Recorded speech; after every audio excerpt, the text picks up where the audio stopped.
Okay. तर पुन्हा एक वार सगळ्यांना तारणाऱ्या प्रभू येशू ख्रिस्ताच्या नावामध्ये सलाम. आशा आहे आपण सर्वजण ठीक असाल. पण आपल्या क्लासला सुरुवात करत असताना नवीन करारामध्ये आता आपण योहानाच्या पत्रापर्यंत आलेलो आहे. अगदी नवीन कराराच्या शेवटी आपण आलेलो आहोत. नवीन करारामध्ये विशेष करून आपण खूप जास्त वेळ घालवला. त्याचा एकच उद्देश होता की आपण ख्रिस्ताला किती अधिक जवळीकतेनं जाणू शकू, नाही का? आणि अ, अधिक त्याची सुवार्ता, त्याचं महान सत्य आमच्या हृदयात ठसलं जाईल. आणि माझी आशा आहे की आतापर्यंत नवीन कराराच्या या प्रवासामध्ये प्रभूने आपल्या सर्वांना आशीर्वादित केलेला आहे. आणि मागील आठवडी आपण पेत्राचे पत्र अभ्यासलं. अ, धावती भेट दिली आपण. प्रत्येक वचन आपल्याकडे अभ्यासण्यासाठी वेळ नव्हता. आणि तशाच प्रकारे योहानाकडे आपण पाहत असताना विशेष करून पहिलं, दुसरं आणि तिसरं हे जी तीन पत्र आहेत, विशेष करून हे आपण दोन भागामध्ये अभ्यासणार आहोत. पहिलं म्हणजे आज आपण योहानाचं पहिलं पत्र आपण अभ्यासणार आहोत आणि मग उद्या आपण दुसरं आणि तिसरं पत्र आपण अभ्यासूया. आणि मग पुढच्या आठवडी आपण काही तास अ, अ, मग आपण आणखी एक जे पत्र राहिलेलं आहे यहूदाचं आणि मग प्रगटीकरणाचं पुस्तक, त्याचा पण आपण थोडक्यात अभ्यास करणार आहोत. प्रत्येकच वचन, प्रत्येकच अध्याय आपण वाचत नाही, कारण हे सर्वेक्षण आहे. परंतु तरी सुद्धा जितकं जास्त देता येईल तितकं आम्ही प्रयत्न करत आहोत. तर नेहमीप्रमाणे आपण परिचय पाहतो ज्यावेळेस नवीन पुस्तक आपण उघडतो, नाही का? तर योहानाचं जे पहिलं पत्र आहे, त्याचं शीर्षक असं का दिलं? तर आपल्याला माहित आहे की ज्याने पत्र लिहिलं त्याच्या नावाने या पत्राला ते शीर्षक देण्यात आलेलं आहे, प्रेषित योहानाच्या. कारण प्रेषित योहानाने लिहिलेल्या त्या तीन पत्रांच्या मालिकेमधील हे पहिलं पत्र आहे आणि सगळ्यात मोठं आहे त्या तीन पत्रांपैकी. आणि ही अशी पत्र आहेत की जी एका विशिष्ट मंडळीला किंवा विशिष्ट ठिकाणाला किंवा विशिष्ट व्यक्तीला उद्देशून, नाही का? जशी करिंथकरास पत्र विशेष करून करिंथ येथील मंडळीबद्दल, त्यांच्या समस्या, त्यांच्या त्यांच्या ज्या गरजा आहेत त्यानुसार लिहिलं. तर तुम्ही वेगवेगळ्या ठिकाणी जर आपण पाहिलं, जे आतापर्यंत पत्र आपण अभ्यासले, एका विशिष्ट मंडळीबद्दल आपण पाहिलं. पाळकीय पत्रांबद्दल आपण शिकलो, एखाद्या विशिष्ट व्यक्तीसाठी ते लिहिण्यात आले. परंतु ज्यावेळेस आपण इब्री लोकास पत्रापासून पुढे जातो तर त्याला सामान्य पत्र म्हटलं. का बरं? कारण असं आहे का, विशिष्ट मंडळीबद्दलचा उल्लेख तिथं नाही, विशिष्ट ठिकाणाबद्दलचा उल्लेख नाही, विशिष्ट व्यक्तीबद्दलचा उल्लेख नाही, परंतु सर्वसमावेशक जे ज्या पहिल्या शतकातील जे विश्वासणारे लोक होते आणि त्या त्या त्या वातावरणात राहणारे लोक, त्यांना उद्देशून हे पत्र लिहिलेले आहे. तशाच प्रकारे या पत्राबद्दल आपण विचार करतो. आता हे पत्र, याचा लेखक कोण आहे? आता ज्या प्रकारे आपण इतर पत्रांबद्दल पाहिलं, नेहमी जसं पेत्राचं पण पत्र आपण पाहिलं, तर तिथं पेत्राचा उल्लेख आपल्याला पाहायला भेटतो. पौलाच्या पत्रांमध्ये पौल स्वतःचा उल्लेख करताना दिसतो की प्रेषित पौल ह्याच्याकडून. पण ज्यावेळेस आपण योहानाच्या पत्राकडे येतो, तर योहानाची एक फारच युनिक, फारच नाही का, एक अद्वितीय अशी पद्धत आहे की जिथं तो स्वतःच्या नावाचा उल्लेखच करायला त्याला आवडत नाही. तुम्ही जर योहानाचं शुभवर्तमान जरी वाचलं तर तिथं सुद्धा स्वतःच्या नावाचा उल्लेख करताना तो दिसत नाही. आणि पत्राबद्दल विचार करत असताना तो इथं अशाच प्रकारे सुरुवात करतो पत्राचीच बघा. तो म्हणतो की जे प्रारंभापासून होते, जे आम्ही ऐकले आहे, जे आम्ही आपल्या डोळ्यांनी पाहिले आहे, जे आम्ही निहाळले व आपल्या हातांनी चाचपले, त्या जीवनाच्या शब्दाविषयी आम्ही सांगतो. वारंवार इथं आम्ही आम्ही आम्ही हा शब्द तो उच्चारत आहे. आणि जणू काय याद्वारे या पत्राला एक काय म्हणतो आपण, एक एक जोर, एक ताकद येते. आम्ही, कारण हे का एका मोठ्या गटाच्या साक्षीबद्दल सांगणार आहे. कारण डोळ्यांनी ऐकणं, ऐकणं डोळ्यांनी पाहणं, नाही का? आणि हातांनी चाचपणं आणि विशेष करून हे साक्षीदार साक्षीदाराची भाषा आहे. आणि तो म्हणतो की आम्ही, तर एका व्यक्तीबद्दल नाही तर तो अनेक व्यक्तींबद्दल अ, बोलून घेत आहे. तर मग यावरून पुष्कळदा आपल्याला कठीण जाईल, परंतु आपल्याला माहित आहे की ख्रिस्ती विश्वासणाऱ्यांमध्ये, आणि असा कुणी विचारा, कुणालाही विचारा विश्वासणाऱ्यांना, तो सरळ सांगेल की योहानाने लिहिलेलं आहे, प्रेषित योहानाने लिहिलेलं आहे. ख्रिस्ती संप्रदाय त्याच्यानुसार योहानानेच हे पत्र लिहिलेलं असावं. आणि विशेष करून आपण हे कसं समजू शकतो, कारण योहानाची जी भाषा आहे, त्याने त्याच्या शुभवर्तमानामध्ये ज्या प्रकारे त्याची भाषा वापरली, ज्या ज्या शुभवर्तमानामध्ये त्याने स्वतःचा उल्लेख सुद्धा केलेला आपल्याला दिसत नाही पुष्कळदा. आणि तशाच प्रकारची भाषा इथं आपल्याला पाहायला भेटतं, तशाच प्रकारचा परिचय जसा त्याने योहानाच्या शुभवर्तमानामध्ये केला, तसाच परिचय तो इथं सुद्धा देत आहे. इथं सुद्धा तो सुरुवात तशीच करत आहे. आणि मग जरी त्याचा उल्लेख कुठेही आपल्याला पाहायला भेटत नाही, मला असं वाटतं की योहानाला त्याची काही गरज भासली नाही. कारण योहान जो होता, प्रेषित योहान, तो असा एक शिष्य होता जो आता सगळ्यात शेवटी राहिलेला आणि फार वयोवृद्ध. आणि असं कोणी नव्हतं त्या ख्रिस्ती पहिल्या मंडळांमध्ये, त्या विश्वासणाऱ्यांमध्ये, की जे योहानाला ओळखत नसतील. तो इतका परिचित होता त्या मंडळांमध्ये. आणि म्हणून त्याला स्वतःची ओळख सांगण्याची गरज नव्हती, नाही का? दुसरी गोष्ट, त्याने कदाचित हा विचार केला असेल की माझ्यापेक्षा जो माझा प्रभू आहे तो पुढे दिसावा, मी नको. म्हणूनच तो सुरुवातीपासूनच साक्षीदारासारखं बोलत आहे. तो म्हणतो की त्या शब्दाविषयी आम्ही सांगतो, तो शब्द जीवनाचा शब्द आहे. आणि त्याची इच्छा आहे की माझ्याकडे नका पाहू, किंवा आम्ही ऐकलेलं आहे त्याला, आम्ही पाहिलेलं आहे, आम्ही चाचपलेलं आहे. आम्ही कुणी मोठी नाही, परंतु ज्याला आम्ही पाहिलंय, ज्याला आम्ही ऐकलंय, ज्याला आम्ही चाचपलंय, तो जीवनाचा शब्द आहे. त्याच्याकडे तुम्ही पहा. आणि खरंच यातून पण खऱ्या रीतीने ख्रिस्ताचं किती अद्भुत प्रभाव त्या योहानावर होता ते आपण पाहू शकतो, नाही का? ज्यावेळेस आपण योहानाबद्दल पाहतो, तर योहान जो आहे, योहान आणि त्याचा भाऊ याकोब, त्यांच्याबद्दल आपल्याला पवित्र शास्त्रामध्ये काही माहिती मिळते. जसं उदाहरणार्थ त्यांना जब्दीचे पुत्र म्हटलेलं आहे. आणि ख्रिस्ताने त्यांची ओळख कशी केली? गर्जनेचे पुत्र म्हणून केलेली आहे. कशावरून बरं?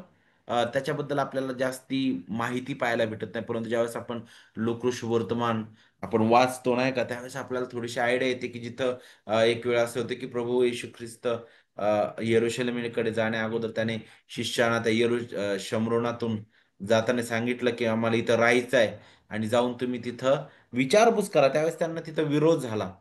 आणि विरोध झाल्यानंतर ज्यावेळेस ते शिष्य आले प्रभूकडे आणि तिथं विरोध झालेल्या गोष्टी ज्या आहेत तिथं कळाल्या, त्यावेळेस आपल्याला पाहायला भेटतं की सगळ्यात पहिले ज्यांना राग आला होता ते हे दोघ जण होते. ते म्हटले की प्रभूजी, आपण यांच्यासाठी स्वर्गातून अग्नी पाठवायचा का, आपली इच्छा असली तर, नाही का? म्हणजे अशा प्रकारचे हे फारच रागिष्ट स्वभावाचे लोक होते, दोघं पण. पण हा जो योहान आहे, जर तुम्ही त्याचं चरित्र पाहिलं, तर शुभवर्तमानामध्ये सुरुवातीच्या काळामध्ये ज्यावेळेस ख्रिस्त गर्जनेचे पुत्र म्हणतो, तिथं त्यांचं चरित्र पाहायला भेटतं. जिथं ख्रिस्ताला त्यांनी अजून पाहिजे तशा प्रमाणात जाणलेलं नव्हतं, समजलेलं नव्हतं. परंतु ज्यावेळेस ख्रिस्ताला त्याने जाणलं, ज्यावेळेस ख्रिस्ताला त्याने ओळखलं, समजून घेतलं की तो माझा प्रभू आहे, तो गौरवी ख्रिस्त आहे, तो जिवंत देवाचा पुत्र आहे, त्यावेळेस हाच योहान याला प्रीतीचा शिष्य म्हटलेला आहे.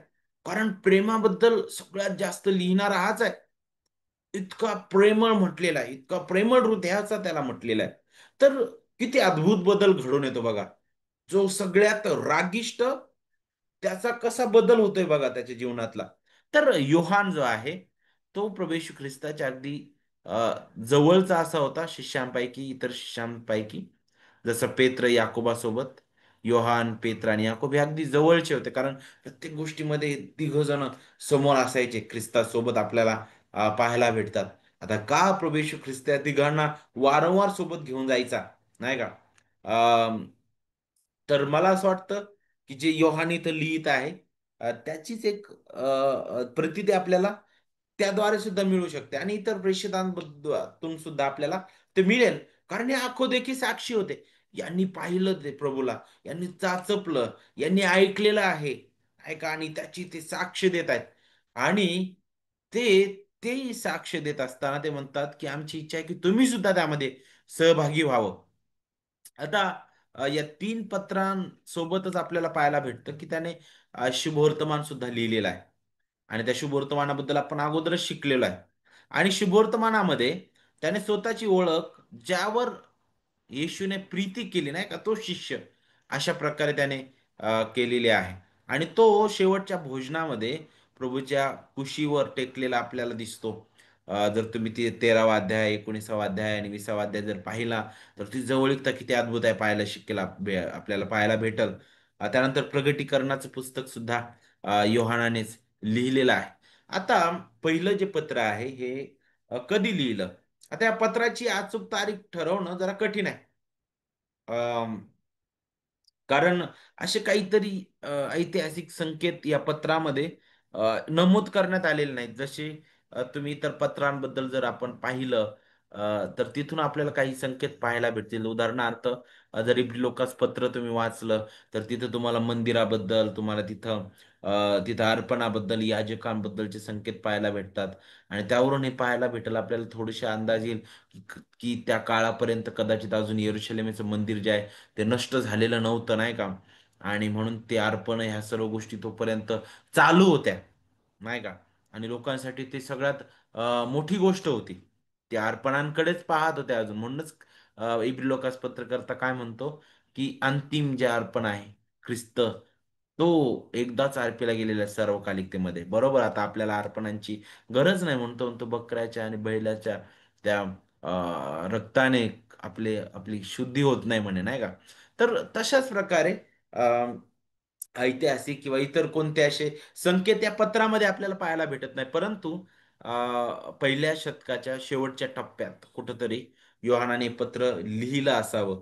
आणि मंडळीच्या संप्रदायानुसार किंवा जर आपण या पत्राची जर भाषाशैली पाहिली तर त्यानुसार तुम्हाला हे शिकायला भेटेल की योहान जो आहे ना जसा जसं वयोवृद्ध व्यक्ती आपल्या आपल्या लेकरांना आपल्या नातवंडांना बोलतो नाही का तशा प्रकारे योहान बोलत आहे. जर तुम्ही अध्याय 2 वचन 1 पाहिलं तिथं म्हणतो अहो माझ्या मुलांनो तुम्ही पाप करू नये म्हणून हे मी तुम्हाला लिहितो. वचन 18 मध्ये तो मुलांनो म्हणतो पुन्हा एक वार. वचन 28 मध्ये तो पुन्हा मुलांना मुलांना असं म्हणतो. तर यावरून आपल्याला अंदाज येईल की तो अगदी वयोवृद्ध असा व्यक्ती होता. आणि तो त्याच्या शेवटच्या काळामध्ये त्याने इफिस मध्ये आपली आपली आपलं आपलं जे वेळ आहे त्याने घालवलेला आहे. आशिया मायनर मधील इफिस मध्ये आणि तिथूनच त्याने पत्र जे आहे ते लिहिलं असावं. आता योहानाचं पत्र जे आहे ते शुभवर्तमान यामध्ये असणारं विशेष करून यहोवाची पत्र आणि शुभवर्तमान जे आहेत यामध्ये आपल्याला जे लिखाणातील साम्य किंवा विचार किंवा जे साहित्यिक पण काही प्रमाणात साम्य आपल्याला पाहायला भेटतात. त्यावरून आपण थोडासा अंदाज लावू शकतो की योहान कृत शुभवर्तमान हे लिहिल्यानंतर लगेचच लवकरच्याच काळामध्ये ही पत्र सुद्धा त्याने लिहिले असावे. डॉमिशियन नावाचा जो सम्राट होता त्याच्या काळामध्ये सुद्धा भयंकर छळ आला. नीरो नंतर आलेला हा. आणि त्या छळाच्या अगोदर कारण या पत्रामध्ये कोणत्याही प्रकारे छळाचा असा स्पष्ट उल्लेख आपल्याला पाहायला भेटत नाही. कारण तो छळ अंदाजे 95 मध्ये तो सुरू झाला होता आणि कदाचित त्यापूर्वी हे जे पत्र आहे पहिले योहान ते लिहिलं असावं. आणि मग यावरून आपण अंदाज लावू शकतो की 90 ते 95 इसवी सन मध्ये कुठंतरी पत्र जे आहे ते लिहिलं असावं. आणि ह्या काळामध्ये विशेष करून आपल्याला पाहायला भेटतं इफिस मधून आशिया मायनर मधील ज्या मंडळ्या होत्या त्यांना त्याने हे पत्र लिहिले असावं ज्यावर योहानाने काही काळ नेतृत्व केलं. ओके. तर हे त्या लेखकाबद्दल झालं. त्यानंतर आणखी पुढे जाऊन याची पार्श्वभूमी आणि याची परिस्थिती आपण थोडी पाहू. मी अगोदरही सांगितलं की योहान तो खूप वृद्ध आता असं झालेला होता. पण तरी सुद्धा तो सक्रियपणे मंडळीमध्ये सेवा करत होता हे दिसतंय आपल्याला त्यातून. आणि तो एकमेव प्रेषित आता मागे राहिलेला होता, जो प्रभू येशू ख्रिस्ताचं पृथ्वीवरील सेवा कार्य, मृत्यू, पुनरुत्थान आणि स्वर्गरोहण याबद्दल एक प्रत्यक्ष साक्षीदार म्हणून उपस्थित होता, नाही का? आणि जसं मंडळीचे वडील आहेत, जसं तुम्ही जर इरेनियस किंवा क्लेमेंट ऑफ अलेक्झांड्रिया, युसेबियस असे जर तुम्ही इतिहासकार पाहिले खरे, नाही का, किंवा याचे वडील लोक जर पाहिले, ते सुद्धा हे साक्ष देतात की त्याने त्याचे जे शेवटचे काळ आहेत, अ, त्याच्या शेवटची जी वर्ष आहेत काही, त्याने पुष्कळ वर्ष इफिसमध्ये त्याने घालवले आहेत. इफिसमध्ये तो राहिला. आणि मग तेथे आपल्याला पाहायला भेटतं की त्याने फार व्यापक रीतीने सुवार्ता प्रसार केला. अनेक नवीन स्थापन झालेल्या मंडळांची देखरेख तिथं त्याने केलेली आहे. आणि तिथं विशेष करून इफिसमध्ये राहिल्यानंतर त्याने त्याच ठिकाणाहून जी पत्रलेखनाची जी सेवा आहे खऱ्या रीतीने, तिथूनच त्याने ती पत्र आणि विशेष करून त्या शुभवर्तमान, नाही का, आणि जे प्रगटीकरण आहे ती सुद्धा त्याने लिहिलेले आहे. आणि योहानाशी जो थेट संपर्क असलेला व्यक्ती होता, नाही का, एक मंडळीचा वडील, पेस नावाचा, त्याने तर त्याला एक जिवंत आणि स्थिर असा आवाज म्हणून त्याचं वर्णन केलं योहानाचं. कारण आता सगळ्या प्रेषितांमधील हा एक शेवटचा प्रेषित राहिलेला आहे.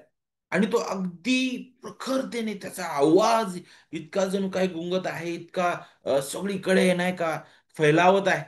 आणि इतका प्रखरतेने तो प्रेषित त्याच्या लेखणीतून बोलत आहे. अद्भुत रीतीने त्या ख्रिस्ताचं गौरव तो प्रगट करत आहे. तो बिलकुल थांबत नाही ख्रिस्ताला प्रगट केल्याशिवाय. असा अशा या प्रेषिताबद्दल आपल्याला शिकायला भेटतं.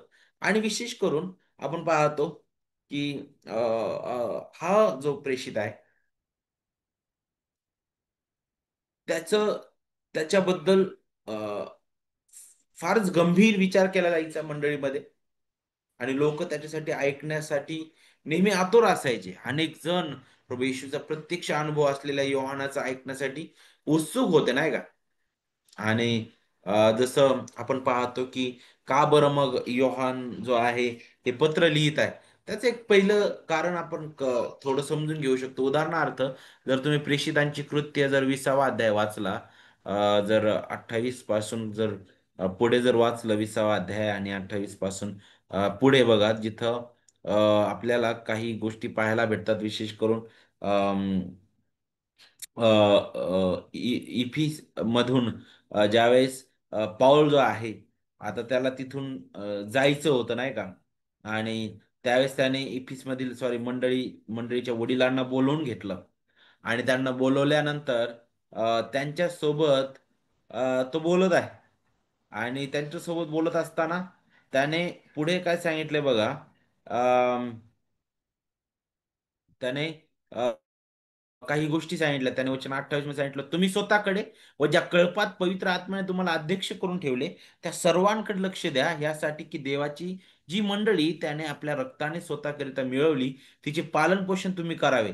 मी गेल्यावर कळपाची दया माया न करणारी क्रूर लांडगे तुमच्यामध्ये शिरतील.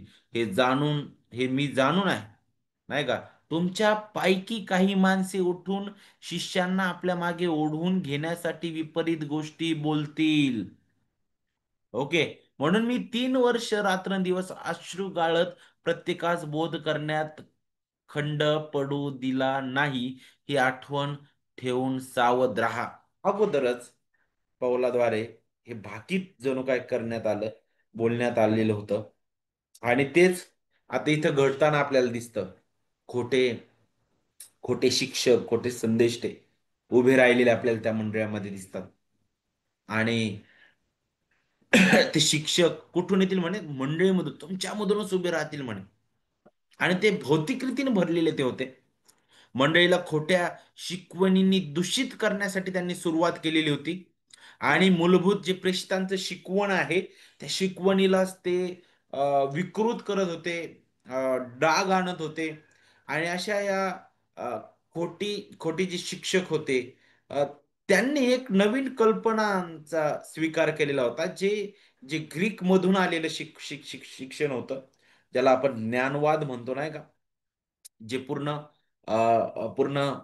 भौतिकतेवर अवलंबून होतं आणि ज्ञानावर ते पूर्णपणे भर देणारे होते. आणि प्लेटो सारखे जे तत्वज्ञानी आहे, ते सुद्धा ह्या अशा शिकवणांनी किंवा या अशा खोट्या शिकवणीने काय झाले होते, प्रभावित झालेले होते. आणि अशा शिकवणींनी प्रभावित होऊनच त्यांनी काही असे तत्व तयार केले, जसं द्वैतवाद नाही का. द्वैतवाद हा एक प्रकार आहे जिथं ते म्हणतात, दोन प्रकारे ते ह्या तत्वाला मांडतात. एक म्हणजे दोन समान दर्जाच्या, समान ताकदीच्या दोन अशा शक्ती आहेत म्हणे, जी एक चांगली आणि एक वाईट. आणि या दोन्ही जे जी शक्ती आहे म्हणे, ते एकमेकांसोबत झगडत असतात.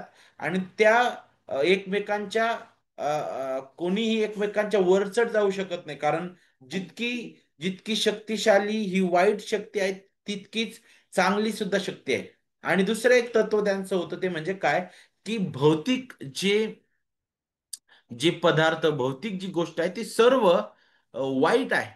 वाईट आहे, पण आत्मा, जे न दिसणारे जीव आहे, ते चांगलं आहे म्हणे. आणि मग हे जे खोटे शिक्षक होते, त्यांचं हे जे तत्व आलं, आणि या तत्वामुळं अ, काय इफेक्ट, काय परिणाम मंडळीवर येत होता, आणि मंडळीमध्ये शिरू पाहत होता, तो परिणाम योहानाने लक्षात घेतलेला आहे. कारण ते ज्यावेळेस म्हणत होते की कोणती भौतिक दिसणारी गोष्ट ती वाईट आहे, मग त्यामध्ये आपलं शरीर सुद्धा आलं. आणि मग ते म्हणत होते की शरीर वाईट आहे, आणि मग शरीर वाईट आहे तर आपला आत्मा चांगला आहे. आणि मग अशा प्रकारे ते ज्यावेळेस हे तत्व मांडायला लागले, हे तत्व येऊन सर ते शेवटी ख्रिस्ताचं मनुष्यत्व आणि ख्रिस्ताचं परिपूर्ण दैवत्व याला डाग आणणारं ठरलं. आणि आपल्याला पाहायला भेटतं की ते असं तत्व मांडायला लागले मंडळीमध्ये येऊन, की पहा, जर आपल्याला ख्रिस्ताला देव म्हणून स्वीकारायचं, तर आपल्याला हे मानावं लागल की ख्रिस्त हा खरा मनुष्य म्हणून आला नाही, तो खरा देहधारी झाला नाही, तो खरा देहधारी प्रभू नव्हता. आणि म्हणूनच जर तुम्ही दुसऱ्या अध्यायामध्ये जर पाहिलं, मला असं वाटतं दुसऱ्या अध्यायामध्ये जिथं जिथं योहान जो आहे, त्याच त्याच्याबद्दलच बोलत आहे, जे पुत्राला नाकारतात म्हणे नाही का. आणि विशेष करून जे देह धारून, जे देहधारी झालेल्या ख्रिस्तावर विश्वास ठेवत नाहीत म्हणे नाही का, असे ते कोण आहे म्हणे, ते ख्रिस्त विरोधी आहे म्हणे. हम्म? हम्म. ते आपल्याला याच पत्रामध्ये योहान जो आहे, तो बोलताना दिसतो. तो अगदी स्पष्ट रीतीने म्हणतो, देह धरून आलेल्या ख्रिस्ताला जे मानत नाही, तोच खरा ख्रिस्त विरोधी आहे म्हणे. हम्म? त्याच्यामध्येच तो ख्रिस्त विरोधाचा काय म्हणे, आत्मा आहे म्हणे. जो पुत्राला नाकारतो म्हणे, तो देवाला नाकारणार आहे. बरोबर की नाही. आणि त्याबद्दलच तो पुढे बोलताना आपल्याला दिसतो. तर म्हणूनच तेच जे तत्व आहे योहान हाताळत आहे. आणि ते लोक असा विश्वास करायचे की अति उच्च ज्ञान नाही का, आणि एक उच्च जी सत्य आहे, आणि किंवा सखोल जी गोष्ट आहे, किंवा रहस्यमय गोष्ट जी आहे, ती फक्त अशा एका विशिष्ट लोकांनाच प्राप्त होती. एका विशिष्ट प्रकारच्या लोकांनाच ते मिळतं ते रहस्य. आणि मग ते फक्त त्या प्रकारची दीक्षा, त्या प्रकारचे रीतीने ज्ञान प्राप्त केल्यानंतरच ह्या गोष्टी मिळतात. आणि हे ज्ञान त्या शास्त्रापेक्षाही उच्च आहे आणि मोठं आहे. आणि म्हणून ते वचनापासून पण दुरावले जात होते, आणि ख्रिस्ताच्या दैवत्वावर आणि ख्रिस्ताच्या मनुष्यत्वावर ते काय करत होते, घाला घालत होते. आणि विशेष करून त्यांनी काय केलं, की देवाचं जे प्रगटीकरण आहे, त्याचा न्याय जणू काय त्यांनी आपल्या मानवी कल्पनांनी ते करू लागले होते, आपल्या विचारांनी ते करू लागले होते. आणि अ, देवाच्या देवाच्या प्रगटीकरणावर ते ते घाला घालत होते. जसं उदाहरणार्थ वचन जर तुम्ही 15 वाचलं, 15 पासून पुढे पहा ते काय म्हणतात. जगावर व जगातल्या गोष्टींवर प्रीती करू नका. जर कोणी जगावर प्रीती करत असेल तर त्याच्या ठाईत पित्याची प्रीती नाही. कारण जगात जे काही आहे ते म्हणजे देहाची वासना, डोळ्यांची वासना व संसाराविषयीची खुशालकी ही पित्यापासून नाही तर जगापासून आहे. आणि जग व त्याची वासना ही नाहीशी होत आहे, पण देवाच्या इच्छेप्रमाणे करणारा सर्व काळ राहतो. तर यातून आपल्याला समजल की जगाच्या दृष्टीने आणि भौतिकतेकडे ते किती झोकलेले होते. आणि पुढे आपल्याला पाहायला भेटतं की त्यांच्या पाखंडाचे दोन मूलभूत प्रकार होते.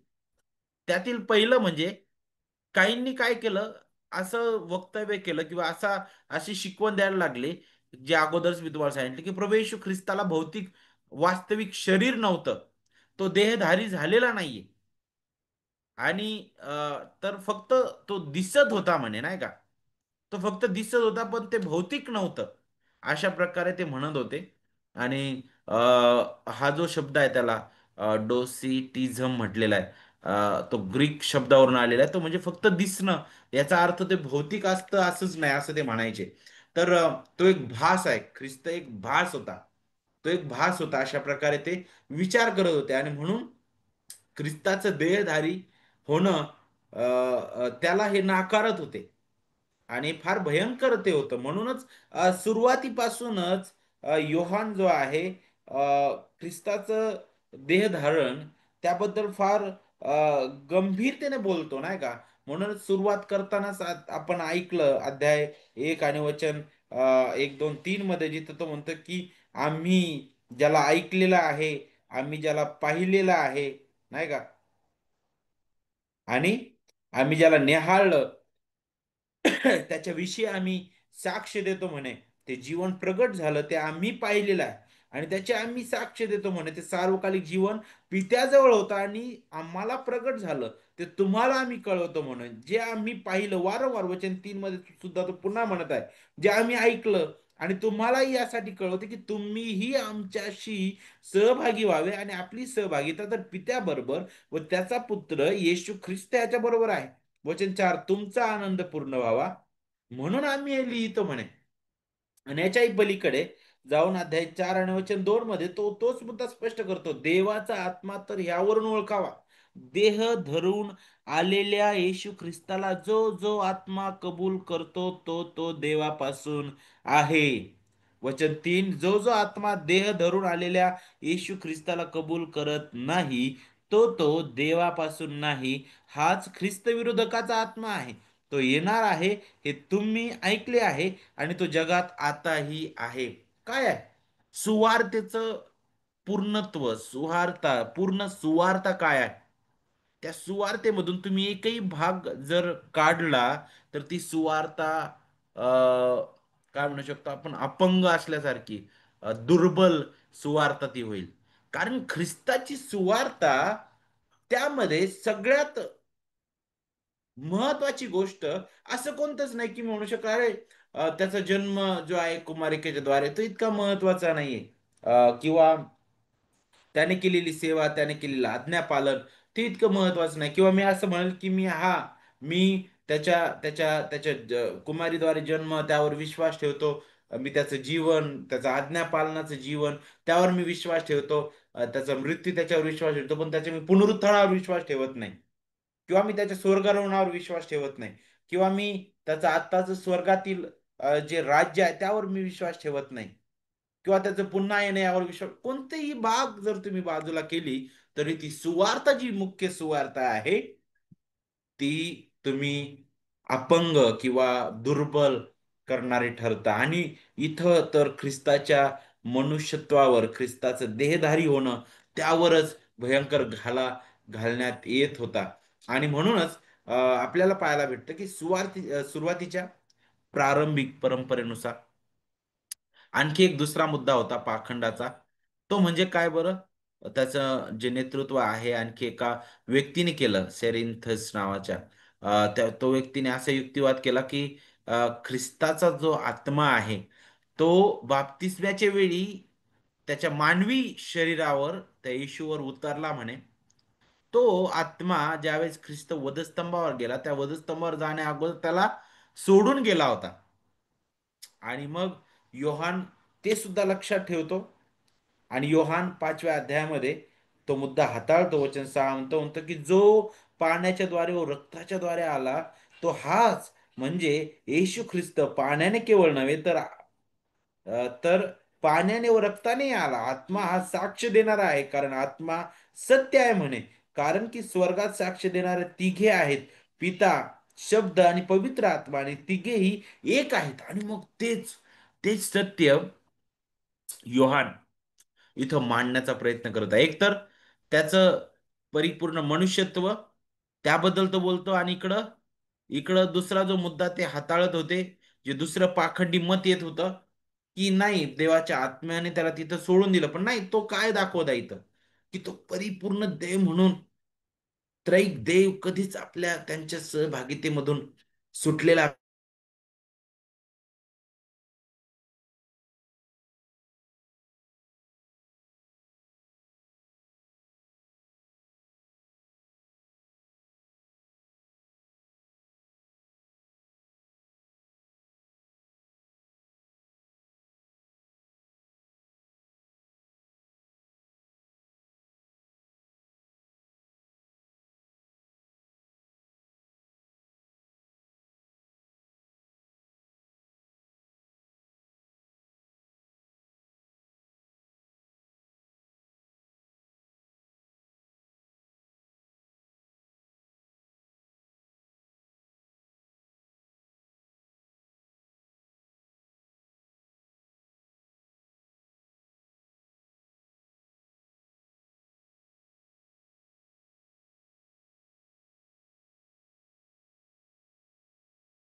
अचानक नेटवर्क डिस्कनेक्ट झालं होतं.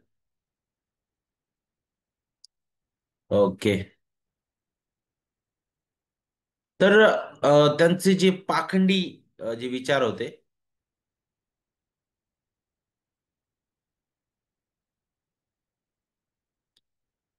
आवाज येतोय सगळ्यांना?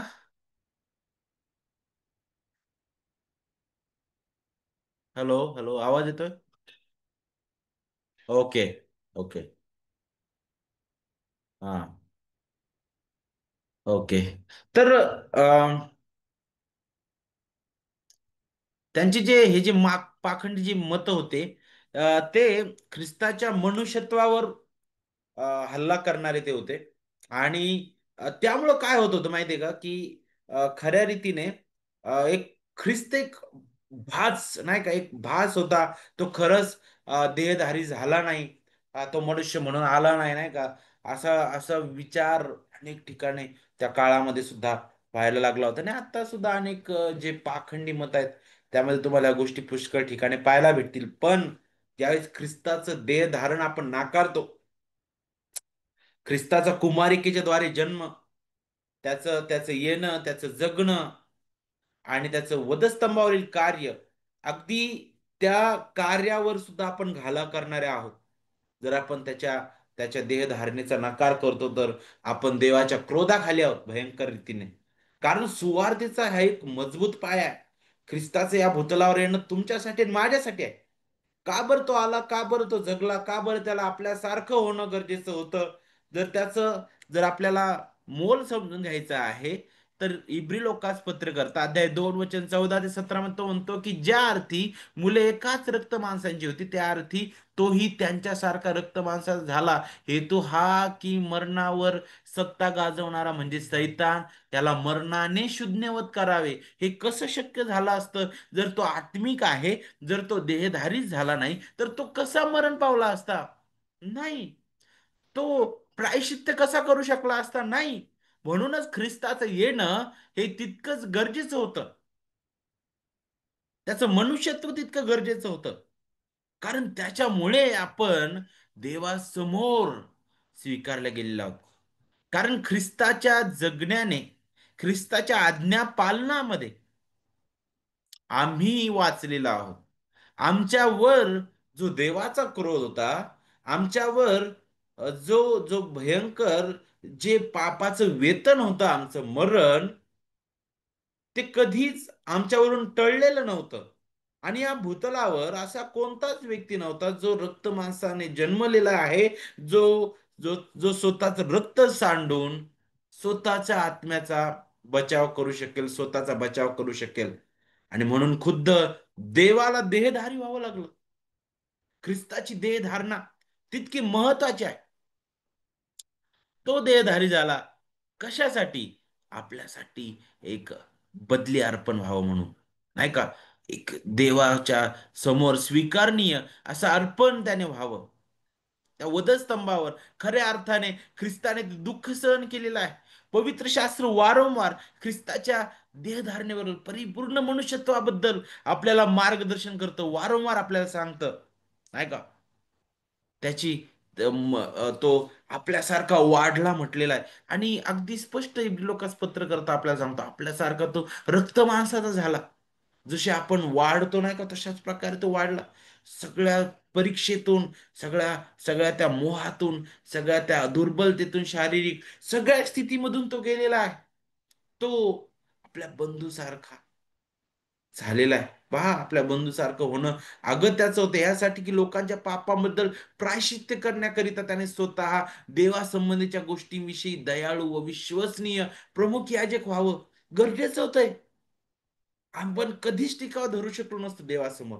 परंतु हे पाखंडी लोक, हे ज्ञानवादी, हा विचार करायचे, विश्वास ठेवायचे की ख्रिस्त देहधारी होऊन आला नाही. कारण ते म्हणत होते की सगळे ज्या भौतिक दिसणाऱ्या गोष्टी आहेत ते वाईट आहे आणि केवळ आत्मा चांगला आहे.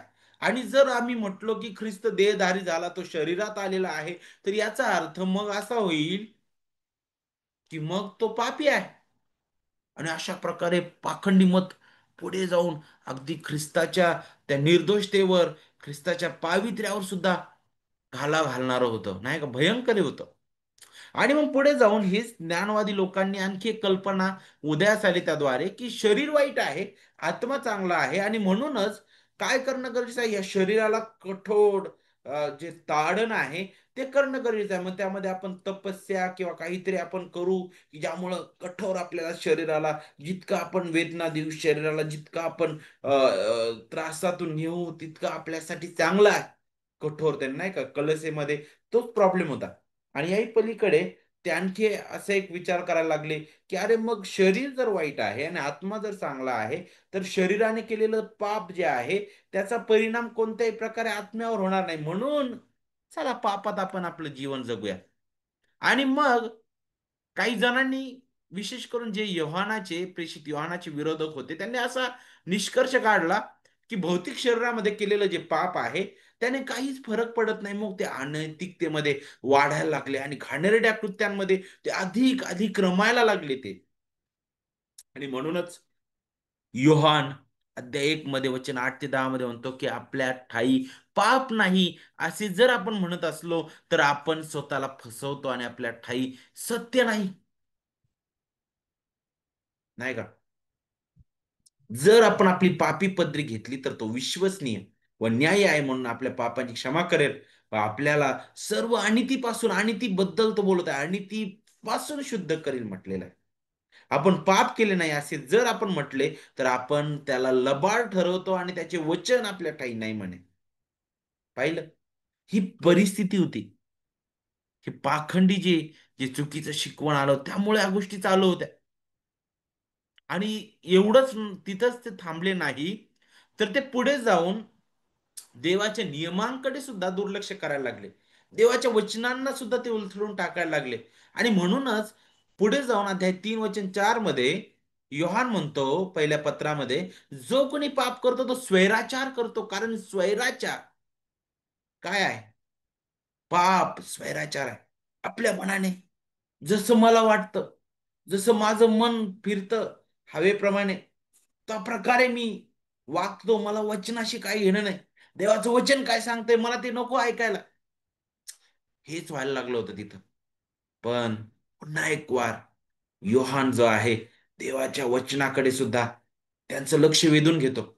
देवाच्या देवाचं देवाचं नियमांचं पालन करणं किती गरजेचं आहे त्यावर सुद्धा तो भर देतो. कारण त्याने देवाचं खरं प्रेम, त्याच्या आज्ञांचं पालन करणं आहे हे स्पष्ट केलं. जर तुम्ही योहान कृष्ण वर्तमान जर पाहिलं तर इथं स्वतः ख्रिस्त म्हणतो की जो कोणी माझ्यावर प्रीती करतो म्हणे तो माझ्या आज्ञा पाळेल म्हणे.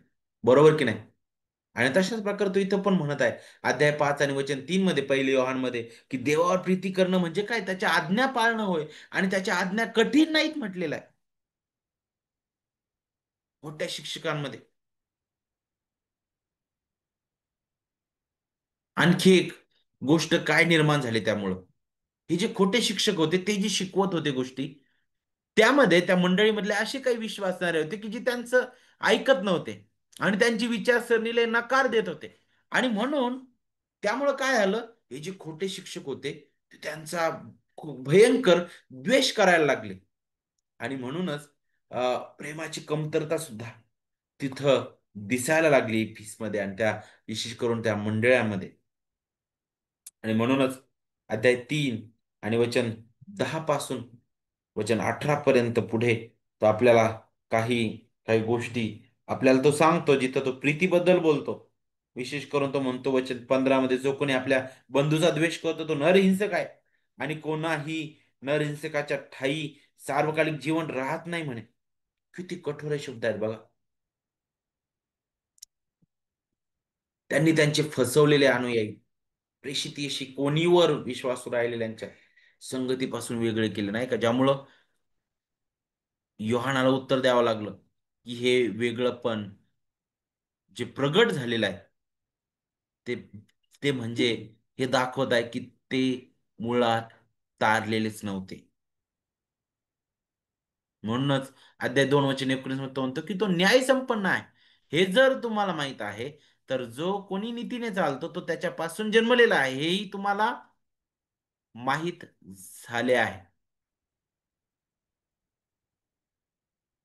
पुढे आपण पाहतो की त्यांच्यापासून त्यांच्या निघून जाण्याने नाही का इतर जे विश्वासू होते विश्वासणारे, ते प्रेषित शिकवणीवर जे विश्वासू राहिले होते नाही का ते सुद्धा हादरले, ते सुद्धा हल्ले. अरे हे लोक आमच्या सोबत राहणारे होते, आमच्या सोबत वाढले आणि आमच्या सोबत आतापर्यंत राहिलेले आहेत. अरे आतापर्यंत फारच चांगले ऐकत होते आणि आता काय झालंय? आणि अशा वेळी हे जे हादरलेले लोक होते त्यांना त्या स्थितीमध्ये कसं उभं राहावं नाही का, तो हा वृद्ध प्रेषित योहान तिथं त्यांना मार्गदर्शन करत आहे या पत्राद्वारे. विश्वासू राहिलेल्यांना आश्वासन देत आहे आणि विशेष करून मंडळीला असलेल्या गंभीर धोक्याचा सामना करण्यासाठी तो त्यांना प्रोत्साहित सुद्धा करत आहे.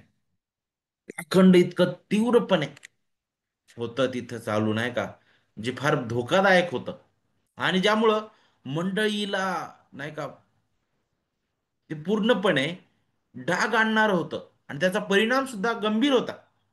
आणि म्हणूनच योहान जो आहे अगदी हळुवारपणे काय करत आहे, प्रेमाने त्याचा प्रेषितीय अधिकाराने आपल्या प्रभावाखालील मंडळीला हे पत्र तो लिहित आहे, पाठवतो त्याने, जेणेकरून हे जो हा जो प्लेग आहे, हा जो भयंकर असा मुळावणारा हा जो रोग आहे तो पूर्णपणे पसरून जाऊ नये आणि पूर्ण त्या चांगल्या त्या त्याला सुद्धा सोडून टाकू नये, नाही का?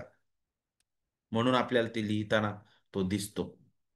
आता ज्यावेळेस आपण पुढे येतो, तर आता इथं या पत्राचं जी रचना आहे त्याबद्दल आपण थोडक्यात शिकू.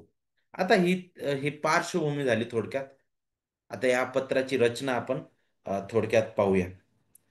आता अध्याय 1 वचन 1 ते 4 मध्ये या पत्राचा परिचय आपल्याला पाहायला भेटतो.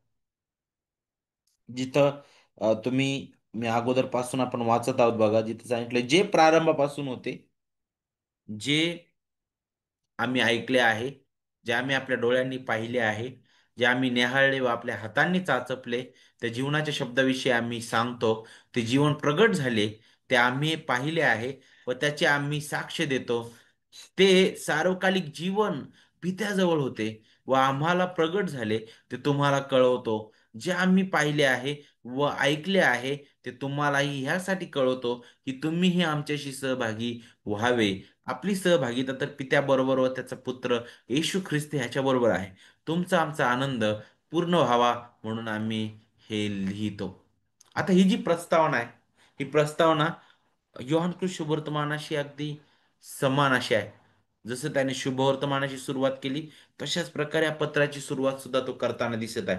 आणि जर तुम्ही ही ही जी सुरुवात आहे, जर तुम्ही उत्पत्तीचा अध्याय 1 आणि नीतिसूत्रे अध्याय 8 यांच्याशी जर अ, अ, तुलनात्मक रीतीने जर तुम्ही जुळवून पाहिली, तर योहान जो आहे, जणू काय ह्या सर्व अध्यायांचा अभ्यास करूनच इथं त्या अध्यायांच्या प्रकाशात त्या गौरवी ख्रिस्ताला तो प्रगट करत आहे.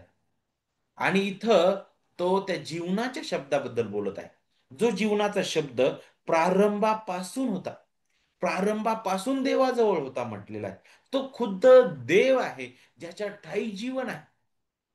जे घडवलेलं नाही, तर जो जीवनाचा उगम आहे, जो खुद्द जीवन आहे म्हटलेला आहे, तो ख्रिस्त आहे.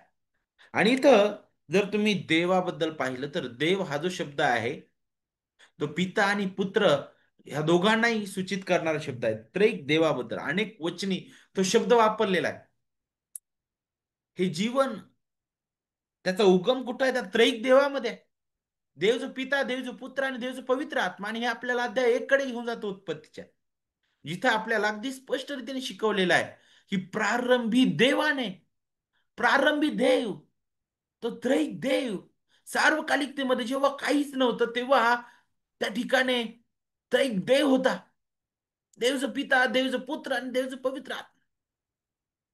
त्या त्रैक देवाने हे आकाश आणि पृथ्वी निर्माण केली. या जीवनाचा उगम कुठं आहे? देवच्या पित्यामध्ये आणि देवच्या पुत्रामध्ये आणि देवच्या पवित्र आत्म्यामध्ये आहे. नाही का? आणि म्हणून त्या प्रकाशात योहान म्हणतो की तो शब्द देवाचा जो सार्वकालिकतेमध्ये पित्यासोबत होता, ज्या शब्दाद्वारे सर्व काही घडलेलं आहे, जो शब्द खुद्द देव, तो शब्द देहधारी झाला. त्या पुत्राला आम्ही पाहिलं, आम्ही त्याला ऐकलं, आम्ही त्याला स्पर्श केलेला आहे, आम्ही त्याला न्याहाळलेलं आहे. दुसऱ्या शब्दात योहान स्वतःबद्दल हे सांगत आहे की मी त्याचा आखो देखा साक्ष आहे. आणि एवढंच नाही, तर तो म्हणतो मीच नाही, तर आम्ही, फक्त मीच एकटा, माझी एकटे साक्ष कदाचित तुम्हाला खोटी वाटू शकते. पण हे जे इतर 11 जे शिष्य होते, त्यांनी सुद्धा त्याला पाहिलेलं आहे. जरी तो यहुदा त्याला नाकारणारा होता, जरी तो कोणत्याही प्रकारे त्या प्रभूला अनुसरलेला तो नव्हता, तरी सुद्धा त्याने सुद्धा त्याला पाहिलं. आणि आम्ही हा जो शब्द आहे ना, तो अगदी जणू काय तो संदेश तुमच्यापर्यंत घेऊन आलेला आहे.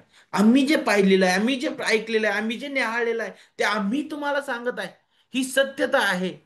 हे जे पाखंडी लोक म्हणत आहेत की तो देहधारी नव्हता, तो एक आभास होता, तो एक आत्मा होता, तो खरंच त्याला शरीर नव्हतं आणि म्हणून तो क्रुसावर गेला यावर आम्ही विश्वास ठेवत नाही, परंतु योहान म्हणतो आम्ही त्याला ऐकलं, आम्ही त्याला निहाळलं, आम्ही त्याला पाहिलं. त्या जीवनाच्या शब्दाची आम्ही साक्ष देतो. तो जीवनाचा शब्द आहे.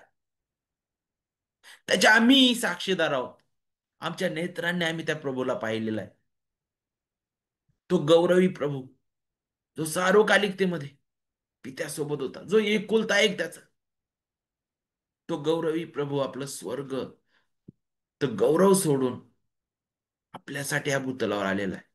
तो देहधारी झाला आणि आम्ही त्या देहधारी ख्रिस्तामध्ये त्या पवित्र देवाला पाहिलेला आहे. आणि पुढे आपल्याला या शब्दामध्ये, आपल्याला पुढे या वचनांमध्ये सहभागितेबद्दल शिकायला भेटतं. सहभागिता,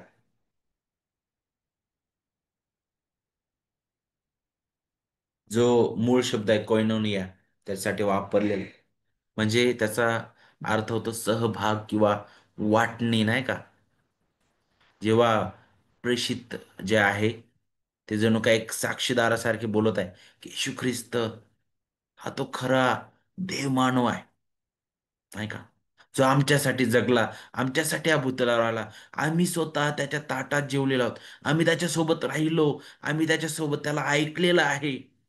त्याच्याबद्दल आम्ही तुम्हाला सांगत आहोत. त्याच्याशी आमचं नातं जोडलं गेलेलं आहे.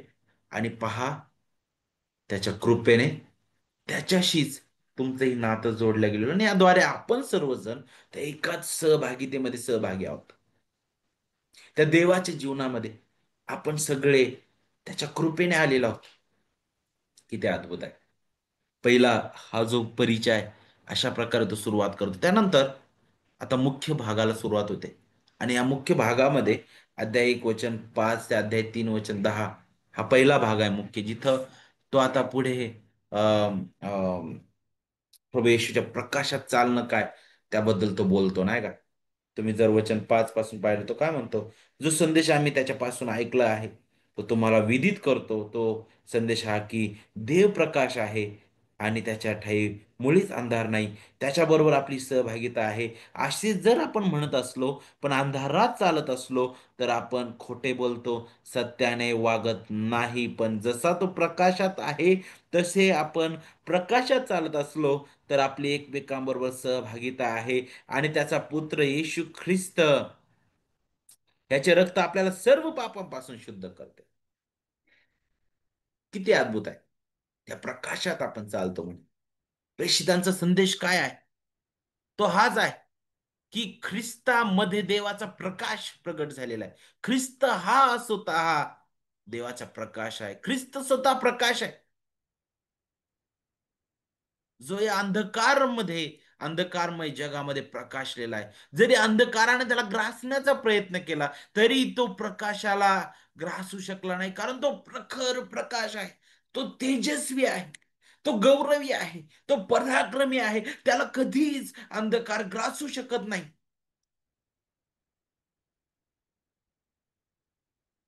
आणि हे जीवनाचं जे नातं आहे ना, जीवनाचं देवासोबतची जी सहभागिता आहे, जे आपण अगोदर मृत होतो आणि ख्रिस्तामध्ये आपल्याला जिवंत करण्यात आलेलं आहे, त्यासाठी त्याच्या सुवार्तेचा प्रकाश त्याच्या आत्म्याद्वारे आपल्या हृदयात प्रकाशलेला आहे.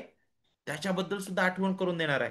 आणि तो म्हणतो की ख्रिस्ताचा प्रकाश जर आपल्या हृदयात पडलेला आहे आणि आपल्यावर तो पडलेला असलेला आहे, आणि आपण जर आपल्या जीवनातून त्या फळांद्वारे जर ते दिसून येत नाही, तर तो म्हणतो की आपण अजूनही त्या अंधकाराचीच मुलं आहोत म्हणे. जर आम्ही आज्ञा पालन करत नाही, कारण ख्रिस्तामध्ये जर आम्ही आहोत तर ही कृतज्ञतेने आम्ही करू, नाही का? कारण आम्ही ख्रिस्तावर प्रीती करतो. पण जेव्हा या गोष्टीमध्ये आज्ञा पालनामध्ये आम्ही कमी पडतो, तो म्हणतो की त्याचं जे प्रायश्चित्तात्मक जे मरण आहे ते आपल्या पापांना झाकतं. पुष्कळदा विश्वासणारे सुद्धा थंडावले जातात. त्याचा गौरव करण्यासाठी जर तुम्ही प्रगटीकरणाच्या पुस्तकामध्ये वाचलं तर तुम्हाला त्या मंडळींची अवस्था पाहायला भेटेल.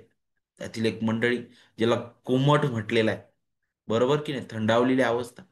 हे कदाचित मंडळीची असू शकते कोणाच्या, कारण तिथं कुठेही ख्रिस्ताचं कार्य फक्त वचन ऐकलं जात आहे, पण अरे कुठेही आज्ञा पालनातून त्या फळातून दिसून येत नाही. अरे ख्रिस्ताचं शरीर म्हणून ते अंग काम करताना दिसत नाही. देवाने काय कृपादान दिलेले आहेत त्यानुसार ते शरीर काम करताना दिसत नाही. तिथं थंडावलेली अवस्था कदाचित पाहायला भेटेल आपल्याला.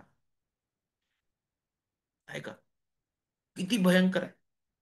योहान जो आहे त्याने प्रभू येशूने शेवटल्या भोजनामध्ये शिष्यांना जी दिलेली आज्ञा आहे त्याची आठवण करून दिली त्याने. योहान 13 आणि 34 मध्ये तो म्हणतो की जसे त्याने त्या शिष्यांवर प्रेम केलं तसेच त्यांनी एकमेकावर प्रेम करावं, नाही का? आणि हे जणू काय का प्रकाशात चालण्यासारखं आहे. तो म्हणतो त्याची सुरुवातच इथून आहे म्हणे, प्रीतीने आहे. परंतु तुम्ही भावाभावात द्वेष करता. अरे तुम्ही विश्वासणारे म्हणून तुम्ही एका भावापासून दुसऱ्या भावाकडे त्याच्याबद्दल चुकीच्या पद्धतीने बोलता, त्याच्याबद्दल चुकीच्या पद्धतीने वागता. आणि तुम्ही कशा प्रकारे दाखवता की तुम्ही प्रकाशात चालत आहात. तुम्ही एक कुटुंब म्हणता परंतु तशा प्रकारे वागत नाही. त्या प्रकारे तो पुढे बोलतो. जर देवाचा प्रकाश प्रभू येशू ख्रिस्ताद्वारे जर चमकत आहे तर आपल्याला पाहायला भेटतंय जगातील अंधकार नाहीसा होत आहे. आणि देवाची लेकरं जगावर राज्य करणाऱ्या त्या पाप आणि मृत्यू नाही का त्याच्यावर अगोदरच ते विजयी झालेले आहेत. आणि म्हणून योहान आता मंडळीला आव्हान करतो की जगावर प्रेम करू नका. जगावर प्रेम करू नका, कारण जगात काय आहे. दुसऱ्या अध्यायामध्ये तो बोलतो, वचन 15 पासून पुढे, जगावर व जगातल्या गोष्टीवर प्रीती करू नका. जर कोणी जगावर प्रीती करत असेल तर त्याच्या ठाई पित्याची प्रीती नाही. कारण जगात जे काही आहे ते देहाची वासना, डोळ्यांची वासना आणि संसाराविषयीची फुशारकी ही पित्यापासून नाही तर जगापासून आहे. आणि जग व त्याची वासना ही नाहीशी होत आहे, पण देवाच्या इच्छेप्रमाणे करणारा सर्व काळ टिकतो. काय आहे इथं? दोन गोष्टीमध्ये आपल्याला विभागलेली गोष्ट, एक तर गर्व आणि दुसरं लैंगिक भ्रष्टाचार. आज जग अनैतिकतेमध्ये, लैंगिकते, पापांकडे फार फार मोठ्या प्रमाणे झोकत आहे. माणसांची इच्छा फार तीव्र होत आहे या गोष्टीमध्ये. हे भयानकता आहे. जगामध्ये या गोष्टी आपल्याला पाहायला भेटतात. जे ख्रिस्तावर प्रीती करत नाही, तो म्हणतो तुम्ही अशा प्रकारे असू नका. 2 अध्याय आणि वचन 3 पासून पुढे म्हणतो की आपण त्याच्या आज्ञा पाळल्या तर त्यावरून आपणास कळून येतं की आपण त्याला ओळखतो. मी त्याला ओळखतो असे म्हणून त्याच्या आज्ञा जो पाळत नाही तो लबाड आहे म्हणे, त्याच्या ठाई सत्य नाही म्हणे. आणि मग आपल्याला पाहायला भेटतं की पुढे काय, वचन 5 मध्ये सांगितलं, जो कोणी त्याच्या वचनाप्रमाणे चालतो त्याच्यामध्ये देवाची प्रीती खरोखर पूर्णत्व पावली आहे. यावरून आपल्याला कळून येतं की आपण त्याच्या ठाई आहोत. आणि त्याचंच उदाहरण तो एक उदाहरणादाखल देतो. तो म्हणतो की उदाहरणार्थ पहा, आपल्या बंधूवर प्रीती करणारा प्रकाशात राहतो आणि त्याच्या ठाई अडखळ नसतं म्हणे. पण आपल्या बंधूचा द्वेष करणारा अंधारात आहे आणि अंधारात चालतो. तो कोठे चालला आहे हे त्यालाच कळत नसते, कारण अंधाराने त्याचे डोळे कसे केलेत म्हणे, आंधळे केलेले आहेत. बरोबर की नाही? आणि म्हणूनच तो म्हणतो की प्रकाशाची प्रजा या नात्याने आपण प्रकाशात चालावं. पुढे अध्याय 2 वचन 18, अध्याय 3 वचन 10 मध्ये योहान मंडळीमध्ये सोडून गेलेल्या लोकांबद्दल आणि विशेष करून प्रभू येशूला मसिया म्हणून आकारणाऱ्यांबद्दल तो इशारा देतो इथं. अशांना तो ख्रिस्त विरोधी म्हणतो, नाही का? अध्याय विशेष करून 2 आणि वचन 18 पाहत तो काय म्हणत आहे, मुलांनो ही शेवटली घटका आहे आणि ख्रिस्त विरोधक येणार असे तुम्ही ऐकले. त्याप्रमाणे आत्ताच पुष्कळ ख्रिस्त विरोधक कुठले आहेत ह्यावरून आपल्याला दिसून येते की ही शेवटली घटका आहे. आपल्यातूनच ते निघाले तरी ते आपले नव्हते. अरे मंडळीला विरोध करणारे, ख्रिस्ताला विरोध करणारे हे मंडळीच्या बाहेरून नाही तर मंडळीतूनच उभे राहिले म्हटलेलं. आपल्यातूनच म्हटलेलं आहे, पण ते आपले नव्हते. ते आपले नव्हते. उदाहरणार्थ यहूदा इस्करियोत, ज्याने ख्रिस्ताबद्दल तो राहिला, ख्रिस्तासोबत त्याने खाल्लं, ज्याने ख्रिस्ताचे चमत्कार पाहिले, त्याची शिकवण त्याने ऐकली, आणि इवन त्या पाठवलेल्या शिष्यांमध्ये हा पण होता, याने चमत्कार सुद्धा केले ख्रिस्ताच्या नावाने, तरी सुद्धा नाही. आपल्याला माहित आहे देवाच्या कृपेशिवाय हे शक्यच नाही. आपण ख्रिस्ताला प्रभू म्हणून स्वीकारू शकत नाही. पण इथं आपल्याला पाहायला भेटतं कठीण हृदय, पापी भ्रष्ट हृदय तिथं आपल्याला शिकायला भेटत आहे. ज्यांना खरा विश्वास मिळालेला आहे ते खऱ्या अर्थाने देवाची लेकरं आहेत, नाही का? आणि म्हणूनच तो अगदी स्पष्ट रीतीने त्याबद्दल बोलतो. तो का म्हणतो वचन 22 मध्ये, अध्याय 2, येशू हा ख्रिस्त आहे, हे जो नाकारतो त्याच्याशिवाय कोण लबाड आहे? जो पित्याला व पुत्राला नाकारतो तोच ख्रिस्त विरोधी आहे. तो न्याय संपन्न आहे, हे जर तुम्हाला माहित आहे, तर जो कोणी नीतीने चालतो त्याच्यापासून जन्मलेला आहे, हेही तुम्हाला माहीत झाले पाहिजे. अध्याय 3 वचन 1 ते 10 मध्ये तो म्हणतो की आपल्याला देवाची मुले हे नाव मिळाले, ह्यात पित्याने आपल्याला केवढे प्रीतिदान दिले आहे पहा म्हणे. किती सुंदर हे आहे वचन. आपल्याला देवाचं मुलं म्हणण्यात येत आहे, जे देवाचा धिक्कार करणारे, जे कधीच ख्रिस्तावर प्रीती करत नव्हते, ज्यांना कधीच देवाजवळ येण्यास इच्छा नव्हती, जे अनितिमान, जे भ्रष्ट, जे पापी, जे आत्मिक रीतीने मृत, अरे त्यांना त्याने आपली मुलं म्हणून ख्रिस्तामध्ये स्वीकारणं त्याच्या कृपेने किती अद्भुत आहे. त्यामुळे जग आपल्याला ओळखत नाही, कारण त्याने त्याला ओळखलं नाही म्हटलेलं आहे. जो कोणी त्याच्या संबंधाने ही आशा बाळगतो, तो जसा तो शुद्ध आहे तसे आपणाला शुद्ध करतो. काय बोलत आहे योहान इथं, काय सांगण्याचा प्रयत्न करत आहे? कारण त्या मंडळीमध्ये अशुद्धतेकडे वाटचाल चालू होती. हे पाखंडी जे मत येत होतं की शरीर हे हे वाईट आहे आणि आत्मा चांगला आहे, म्हणून शरीराद्वारे जे काही आपण करतो त्याचा परिणाम आत्म्यावर होत नाही, म्हणून शरीराने वाटेल ते करा, तुमच्या वासनेसाठी स्वतःला झोकून द्या, अनैतिक कृत्य करत राहा, तुमची इच्छा, तुमची वासना तुम्ही पूर्ण करा. नाही, नाही, ख्रिस्ती जीवन तसं नाहीये. आपण दिवसेंदिवस ख्रिस्ताच्या प्रतिमेमध्ये घडलो जातात. आता आपल्याला पापाची सवय राहत नाही. नक्कीच याचा अर्थ असा नाही की आपण परिपूर्ण होतो ख्रिस्तामध्ये आलो म्हणजे. आपण अजूनही पापी देहात आहोत, आपण पडू पडू शकतो, पण आपण सर्व काळ त्या स्थितीमध्ये नाही राहू शकत. कारण देवाचा आत्मा आपल्या हृदयात वास करणार, देवाचं वचन वारंवार आपल्याला टोचणी लावतं, आपल्याला पश्चातापी हृदय देतो देव. कारण देवाच्या कृपेने मिळालेलं हे तारण आहे, तोच त्याचं जतन करणार आहे. या पवित्रीकरणाच्या प्रक्रियेतून पण देवाचा आत्मा आपल्याला कृपा पुरवतो, त्याचं वचन आपल्याला सहाय्य करणार आहे. आपल्याला पडलेल्या अवस्थेमध्ये देवाचा आत्मा आपल्या हृदयाला चुरचूर लावतो, आपल्याला पुन्हा उभारी देतो, पश्चातापी हृदय तो आपल्याला देतो. पुढं म्हणजे 10 मध्ये ह्यावरून देवाची मुले व सैतानाची मुले उघड दिसून येतात. जो कोणी नीतीने वागत नाही तो देवाचा नाही, व जो आपल्या बंधूवर प्रीती करत नाही तोही नाही.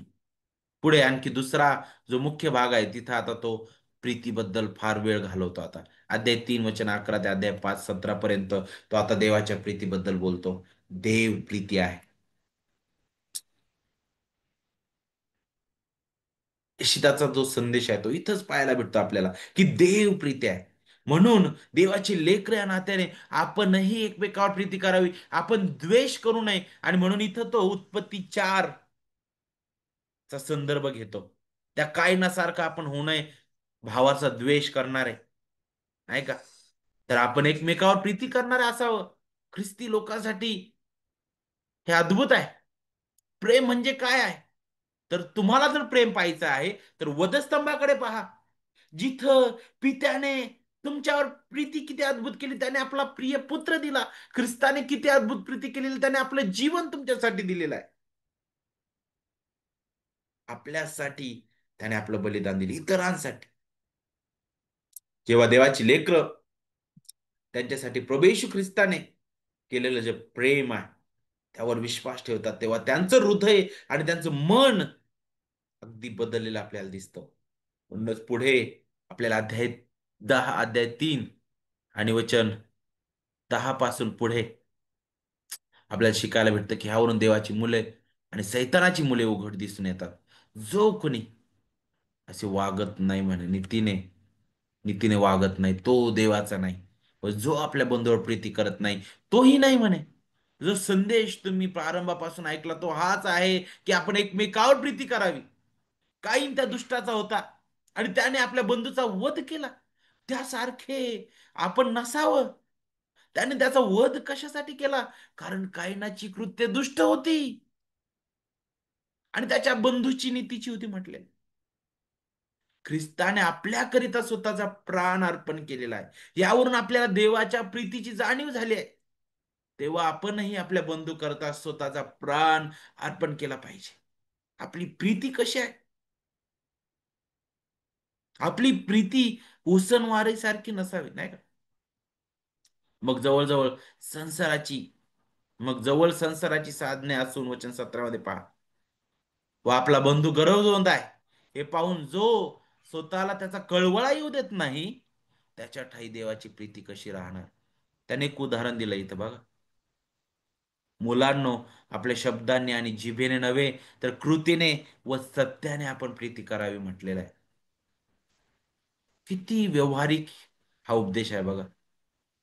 अध्याय 4 वचन 1 ते 21 मध्ये पुढे तो पुन्हा काय म्हणत आहे? जे फसवणारे लोक आहेत त्याच्याबद्दल तो बोलतो, त्यांना खोटे संदेश देतो. आणि विशेष करून जेव्हा त्या लोकांनी येशू मसीहा असल्याचा नकार केला, तेव्हा त्यांनी देवासाठी बोलण्याचा दावाही केला होता.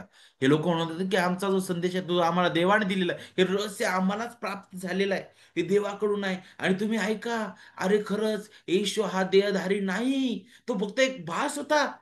नाही.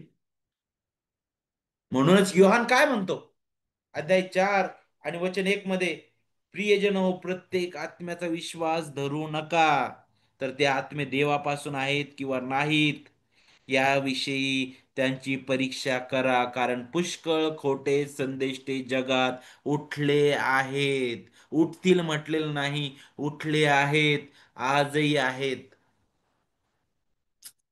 आपल्याला सगळे ऐकायला आवडतं, नाही का? नवीन नवीन गोष्टी कशा येतील आम्हाला ऐकायला, ह्या गोष्टी फार आम्हाला आवडतील. पण वचनाचा उलगडा कुठे आहे? नको, आम्हाला भरभराट आवडते.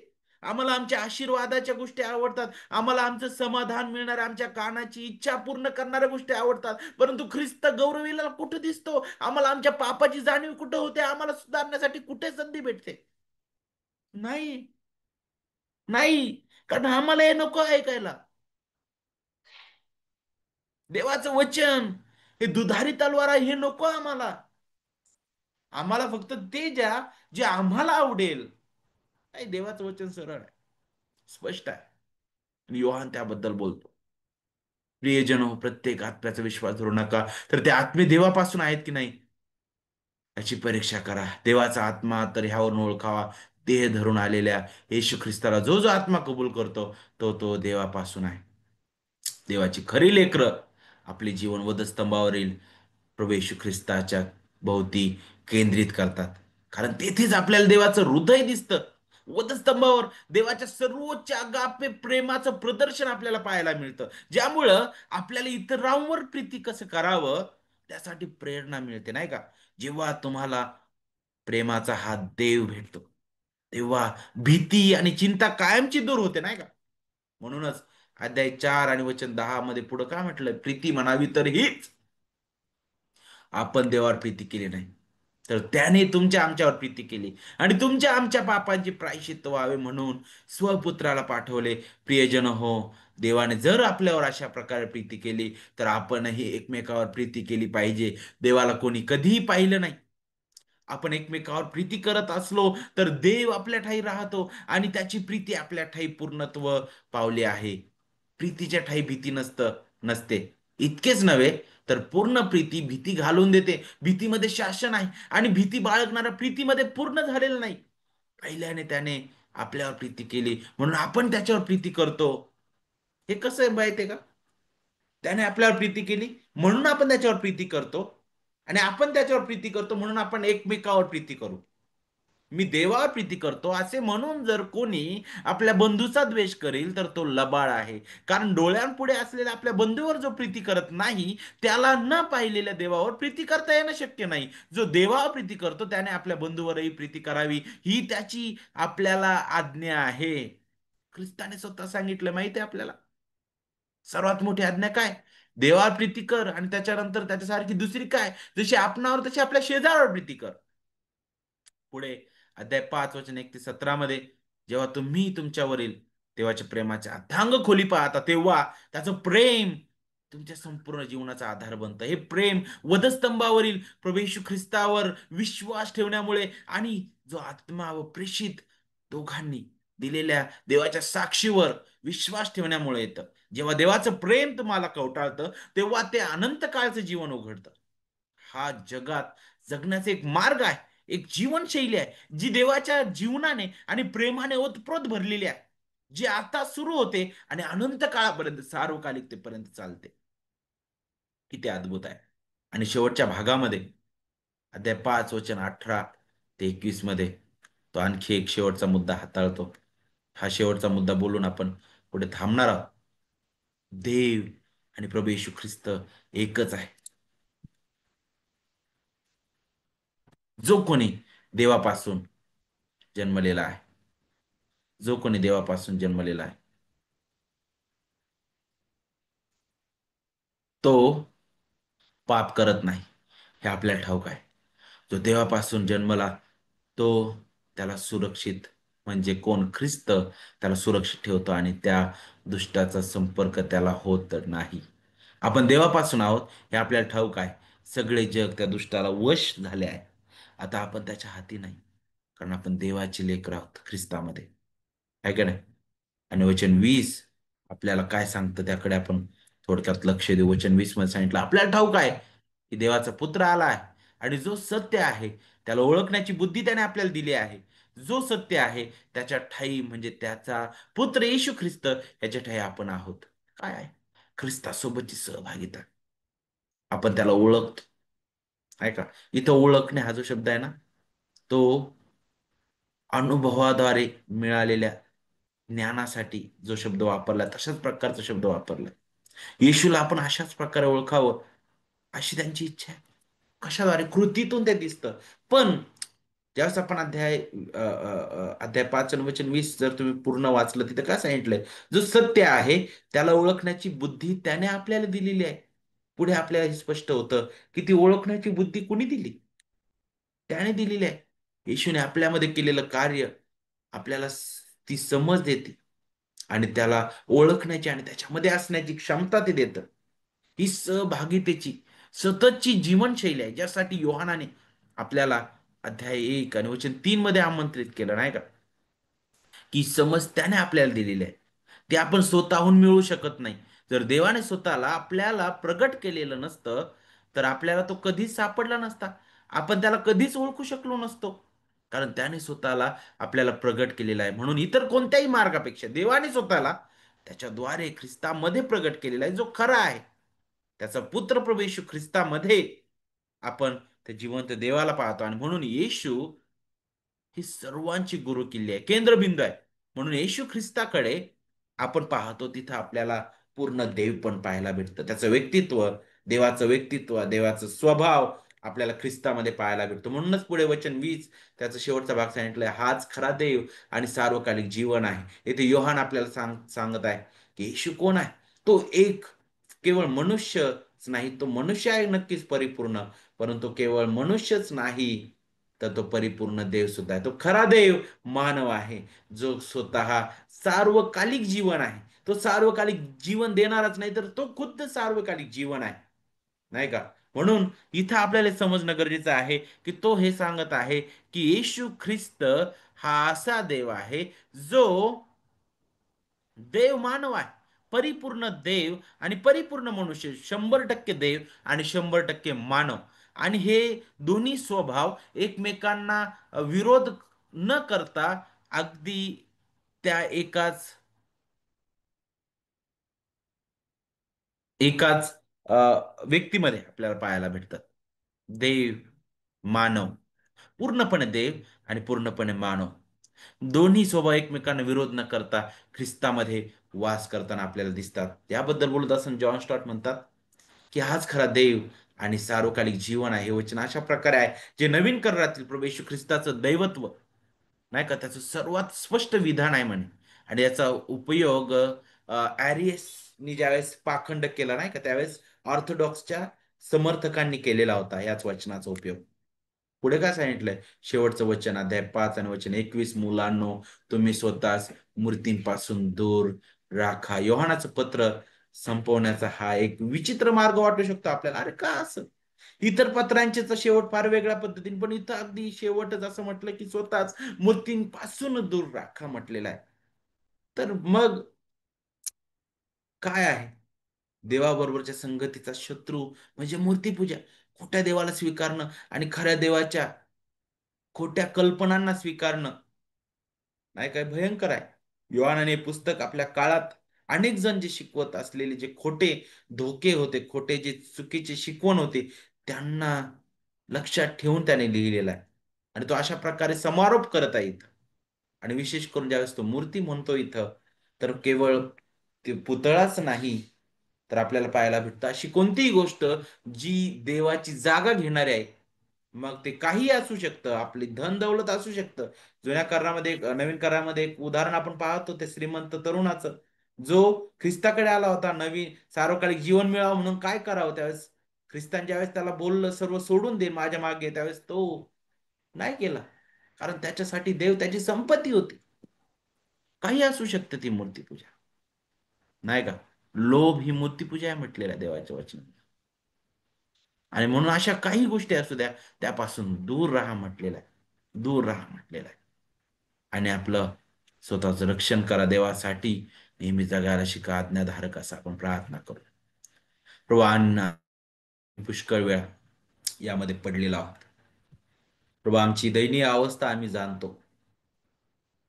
प्रभू ज्यावेळेस ज्या प्रकारे पहिल्या शतकामध्ये जी भयानक अशी अवस्था होते प्रभू, तीच अवस्था आजही आम्हाला पुष्कळ ठिकाणी पाहायला भेटते जिथं ख्रिस्तावर वेगवेगळ्या प्रकारे हल्ले चढवण्यात येत आहेत. वेगवेगळ्या प्रकारे बोललं जात आहे. परंतु प्रभू तुझं वचन महान आहे. जी जी सुवार्ता तू सुरुवातीपासून जिचं जतन केलेलं आहेस, ती प्रभू तू तशाच प्रकारे राखलेली आहेस. म्हणून आम्ही तुझ्या नावाला धन्यवाद, गौरव आणि महिमा देतो प्रिय बापा. तुमच्यावर तू दया कर. तुझ्याकडे पाहण्यास तू शिकव. तुझं गौरव करण्यास तू शिकव. आमचा तारणारा ख्रिस्त त्याला जगण्यास तू आम्हाला शिकव. आम्हाला आज्ञाधारक तू बनव. प्रिय बापा आम्हाला एकमेकावर प्रीती करायला शिकव. आमच्यातील उणिवा ज्या तू आम्हाला दाखवून देत आहेस त्या आम्हाला सोडून द्यायला शिकव. आणि बापा तुझं गौरव आमच्याद्वारे हो दे. प्रभू येशू ख्रिस्त जो आमचा महान तारणारा देव त्याच्या पवित्र गोड नावामध्ये आम्ही प्रार्थना